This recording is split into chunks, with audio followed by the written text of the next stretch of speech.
YouTube! ¿Qué pasa? Welcome back to another Honkai Star Rail video. So today we're gonna have a little discussion. And yeah, the topic is gonna be Jingliu. Yes, I know, she has been a very, very highly anticipated character by probably a lot of Sims out there, for whatever reason, mainly due to the charismatic enigma she brings with her and the role she plays in the storyline. Probably these are some things why people actually wanted to summon for her, and considering she's a waifu, which I'm not really a fan of the entire waifu thing, I just pull for units which I actually like, which are actually fun to play with, and yeah, that's just my personal take on that. But anyways, let's talk Jingliu. Now, the banner is still here. Now, if you look at the banner, it is going to be here for another 11 days and 15 hours, right?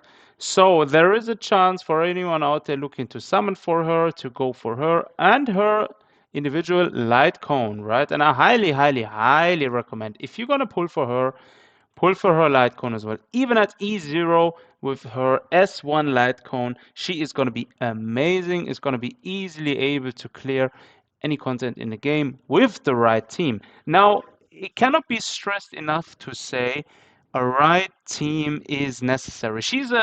Let's just say that Jing Liu is up there with Dan Heng in Bibidor Lunay, right? These two are actually SS tier right now in terms of the highest damage dealing units in the game. What differentiates between these two is that Jing Liu actually has something which is kind of negative about her, which is basically when she attacks or her abilities are a bit demanding, let's just say it like that, she drains her allies' HP to enhance her combat prowess, which is not bad in a sense because she is dealing insane damage. However, yeah, your teammates are losing a lot of HP, right? And the thing is, if you do not have a well-built healer on her team, then you're gonna have a hard time, right? You're gonna have a real hard time. And someone like a F2P Natasha may not even cut it, right? So you might need to consider building a different team, right? So that's just one thing you have to consider with her, right? Then another thing is her play style, right? She is, on the other hand, the negative part we already spoke about is the drainage of HP. The other thing, the good thing about her is that she's actually very, let's say, skill point efficient.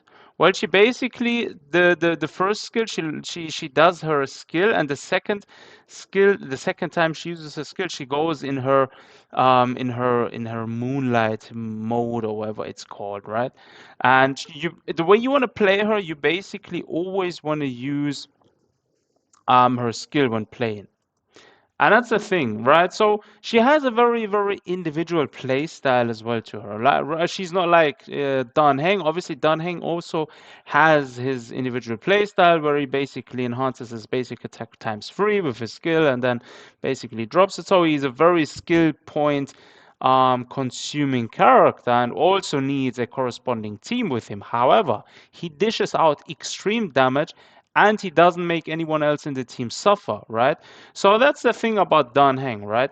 Now with Jingliu, short short story, I wouldn't recommend summoning for her if you already have a high DPS unit. Now, if you already have Dan Heng in Bibidor Lunay, for example, and you're already able to clear Swarm 5 and whatever, and you're in the end game, I don't really see the need of summoning for Jingliu unless you really want a character, right?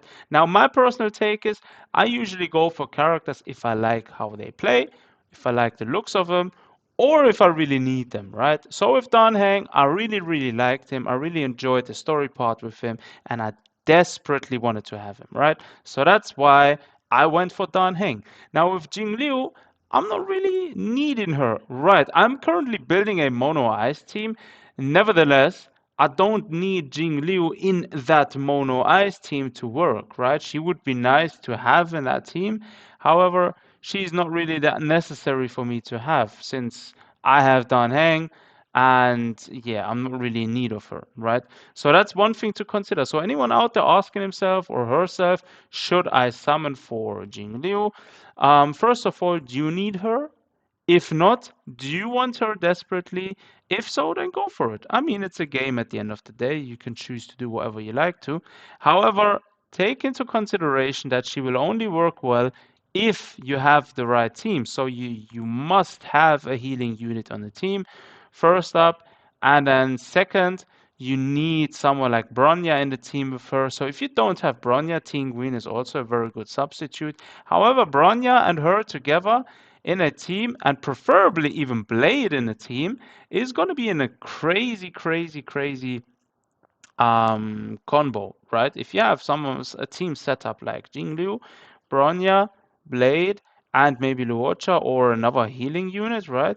You're gonna be looking at a good team. However, these are obviously a bit more expensive teams, not really F2P friendly. You could go with an F2P friendly team, which is maybe main DPS Jingliu, and then sub's gonna be Pela.